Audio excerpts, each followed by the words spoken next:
Halo semuanya, kembali lagi di YouTube channel saya. Kali ini saya akan menjelaskan tentang materi kimia organik 1 tentang aldehid dan keton. Jadi untuk senyawa aldehid dan keton yang akan kita bahas di sini tidak terlalu banyak, karena pada organik 2 nanti akan belajar tentang aldehid dan keton lagi. Silahkan sampai menyimak videonya.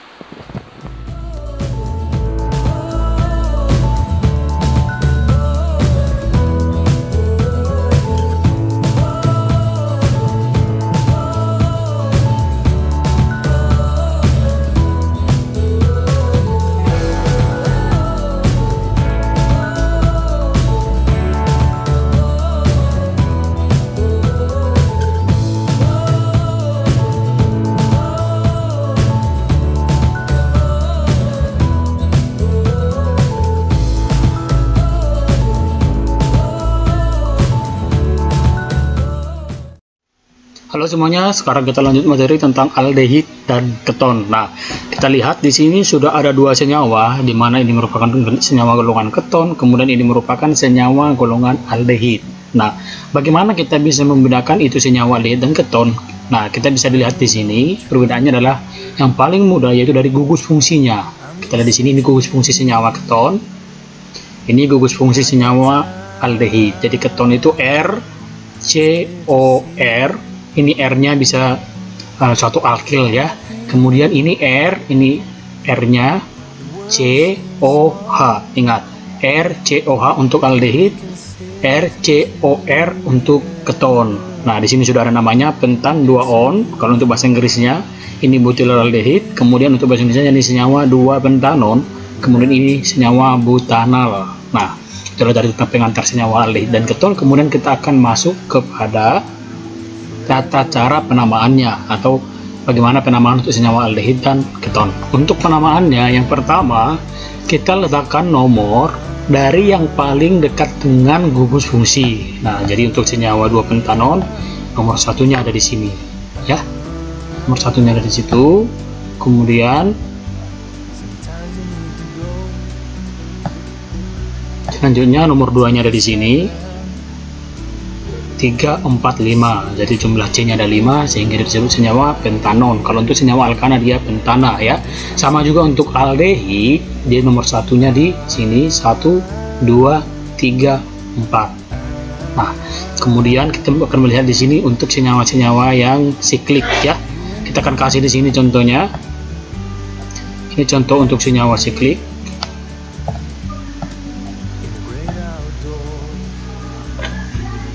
Nah, ini namanya adalah senyawa pentanon ya. Pentanon kita cek, bisa kita cek di sini namanya senyawa siklopentanon. Kemudian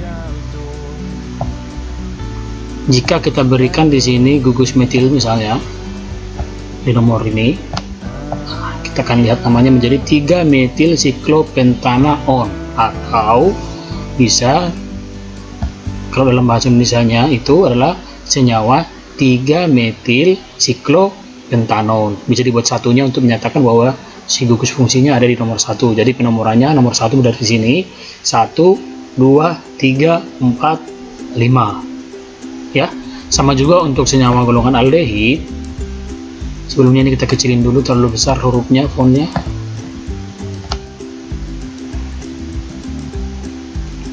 Bikin 12 untuk senyawa aldehid.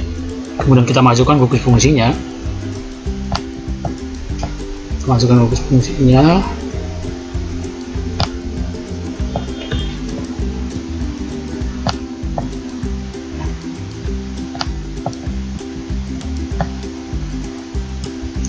Ini O, kemudian ini H.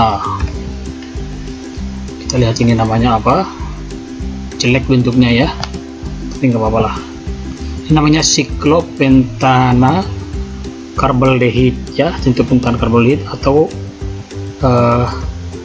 bahasa Indonesia ini siklopentanal atau satu siklopentanal. Nah, kalau misalnya kita tambahkan di sini gugus metilnya di nomor 3 pastinya, nah namanya menjadi berubah 3-metil siklopentana pentanal ya.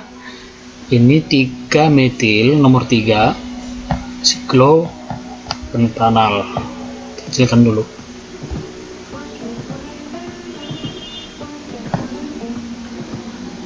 Itu siklopentanal.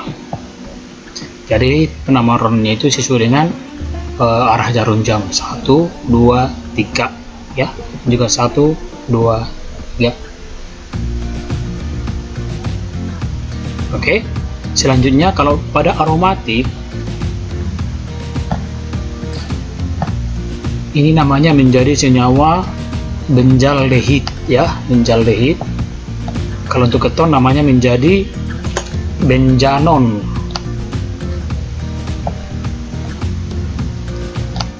Ini kita buat dulu. Ini O, ini H, kemudian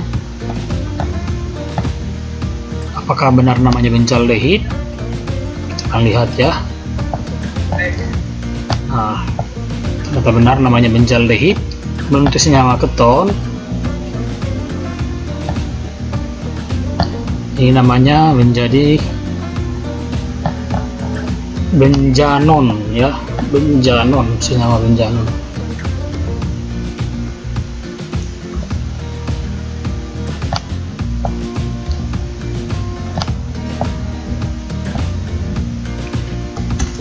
Kita cek di sini.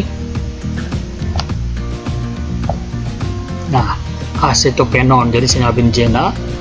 Ini kenapa jadi acetopenon? Karena ada gugus yang di sininya, ada metil di sini ya. Nah, di sini kita lihat kenapa sih ada alfa beta gamma. Jadi ini berdasarkan posisi substituen dilihat dari gugus fungsinya.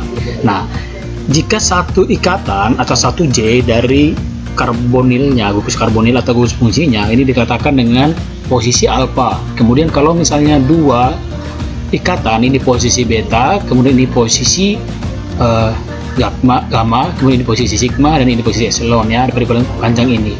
Ini maksudnya posisi epsilon ini yang paling terakhir, berapa panjang pun ini terakhir ya. Jadi diurutkan terus-terus. Ini posisi yang terakhir. Kita bisa lihat contohnya di sini. Nah, pada karbon nomor 2 jika dihitung dari gugus fungsinya, di sini ada substituennya kloro ya.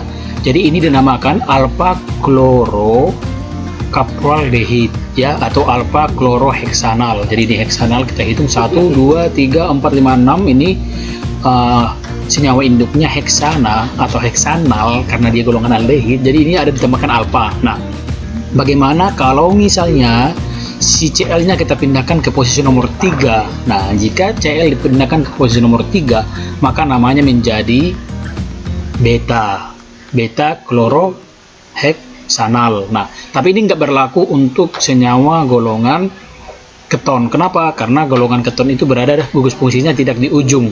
Jadi ini berlaku untuk senyawa aldehid, dan nanti ada senyawa asam karboksilat juga. Nanti kita akan pelajari pada materi selanjutnya. Nah, sekarang kita mau melihat bagaimana sifat fisik dari senyawa keton dan aldehid. Nah, di sini ada senyawa aseton atau dimetil keton ya, nama UPEC-nya. Kemudian di sini ada senyawa propanal ya. Di sini ada senyawa propanal, kemudian di sini ada butana, kemudian di sini ada satu propanol. Jadi kita mau melihat, kita bandingkan dari senyawa alkana, aldehid, keton, dan alkohol. Kalau untuk titik didihnya yang paling rendah itu adalah senyawa butana. Nah, saya akan ulang sedikit materi kenapa senyawa butana memiliki titik didih yang rendah. Karena memang senyawa alkana terdiri dari unsur atau atom C dan H. Kita tahu di mana atom C dan H itu bersifat sama-sama melepas atau sama-sama ingin putus. Kemudian untuk senyawa aldehid, kita lihat di sini ada gugus O, di sini ada gugus H-nya. Gugus O di sini bersifat untuk menarik elektron, kemudian di sini gugus H bersifat melepas, sehingga gaya tarik menarik antara O dengan H di sini untuk memutuskan ikatannya itu dibutuhkan suhu 49 derajat Celcius. Nah, kita lihat di sini untuk aseton. Kita lihat di sini jumlah C-nya sama ya. Di sini ada 3C, di sini juga ada 3C untuk propanal. Tapi kenapa untuk aseton lebih tinggi titik didihnya? Ini perbedaannya sekitar 7 ya, 7 derajat Celcius. Kita lihat di sini ada gugus CH3 dan di sini ada gugus CH3. Nah, CH3 dan CH3 di ujung ke ujung menyebabkan dia lebih stabil, ya. Menyebabkan di sini gugus atau C di sini itu lebih stabil. Nah, semakin stabil berarti titik pilihnya semakin tinggi. Karena semakin dia stabil maka semakin susah untuk diputuskan, ya. Semakin susah untuk diputuskan sehingga energi yang dibutuhkan untuk memutuskan ikatannya dibutuhkan 56,1 derajat Celcius. Nah, kalau untuk senyawa alkohol kita lihat di sini ada O yang terikat langsung dengan H. Nah, tentunya ikatan O dengan H ini merupakan ikatan hidrogen yang sangat kuat sehingga memang dibutuhkan suhu atau energi sebesar 97,2 derajat Celcius untuk memutuskannya. Bisa kita lihat di sini, ya. Ini untuk MR-nya ini sama, ya, massa molekulnya ini sama dan ini beda. Ini lebih besar untuk senyawa alkohol. Nah, itulah tadi penjelasan untuk sifat fisiknya. Sekarang kita akan masuk ke sifat kimianya, ya. Untuk yang lebih polar, nah jelas yang lebih polar bisa kita lihat di sini senyawa alkohol, kemudian senyawa keton di sini, kemudian senyawa aldehid, ya. Di sini untuk kepolaran dan titik didih itu berbanding lurus, ya. Kita bisa lihat di sini ada ikatan polarnya di sini, ini ikatan polarnya. Tapi kenapa aseton lebih tinggi? Karena tadi kestabilannya tadi. Nah, selanjutnya untuk sintesis senyawa aldehid. Yang pertama kita lihat di sini sintesis senyawa aldehid. Sewaktu kita belajar tentang materi alkohol, bahwa senyawa alkohol primer jika dioksidasi dia akan menghasilkan senyawa aldehid. Nah, di sini kita lihat penyerapannya. Di sini ada senyawa citronelol, kita oksidasi menggunakan TCC dan CH2Cl2, ya. Dihasilkan senyawa aldehid yaitu citronelal sebanyak 82%. Nah, kita bisa lihat di sini yang berubah hanyalah gugus fungsi. Di sini ada gugus OH-nya, dia akan teroksidasi sehingga di sini menghasilkan gugus aldehid CHO atau COH, ya. Kemudian untuk yang kedua bisa juga dengan reaksi ozonolisis, ya, menggunakan Zn dan CH3COOH. CH3COOH ini namanya asam karboksilat, ya, senyawa asam karboksilat dan menggunakan logam Zn. Nah, di sini ada senyawa 1-metil sikloheksen dari senyawa golongan alken, kita ozonolisis, dia akan menghasilkan 6 oksoheptanal, ya. Di sini 6 oksoheptanal. Jadi ini gugus aldehidnya, tapi di sini ada juga gugus ketonnya. Jadi dia bisa menghasilkan 2 gugus fungsi. Reaksi atau sintesis senyawa keton. Senyawa keton juga bisa disintesis dari senyawa alkena dengan menggunakan reaksi atau memacu pada reaksi ozonolisis, ya. Di sini ada ozon O3, kemudian dia menggunakan logam Zn, kemudian memakai asetil OH, ya, atau OH asetat. Oke, dia akan menghasilkan gugus keton, kemudian akan menghasilkan hasil samping juga senyawa aldehid. Nah, yang kedua, keton aromatik bisa juga dibuat mengikuti reaksi Friedel-Crafts, ya, Friedel-Crafts acylation atau penambahan gugus asil. Nah, kita bisa lihat di sini, ini aromatik, kemudian ini suatu aroma kloro, ya, senyawa kloro, kemudian menggunakan reagen AlCl3, nanti di sini akan dihasilkan aromatik keton. Ini aromatik, kemudian ini ada gugus ketonnya, ya, alkyl aryl keton. Ini alkylnya, R-nya sebagai alkyl, kemudian akan dihasilkan senyawa HCl sebagai hasil sampingnya.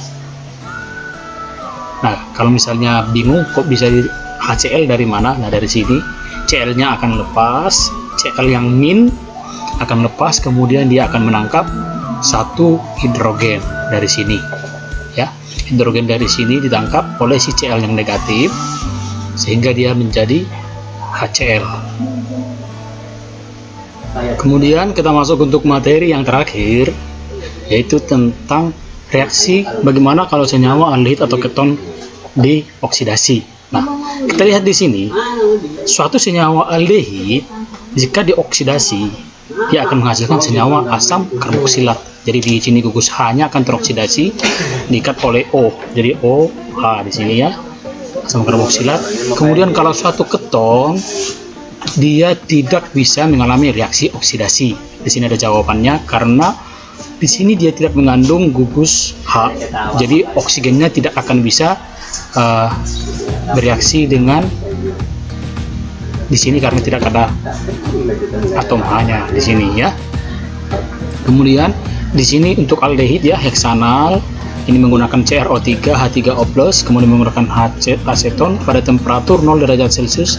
Di sini akan dihasilkan senyawa asam heksanoat ya, atau hexanoic acid sebesar 85%. Nah, itulah tadi untuk reaksi dari senyawa aldehid dan keton untuk reaksi oksidasinya.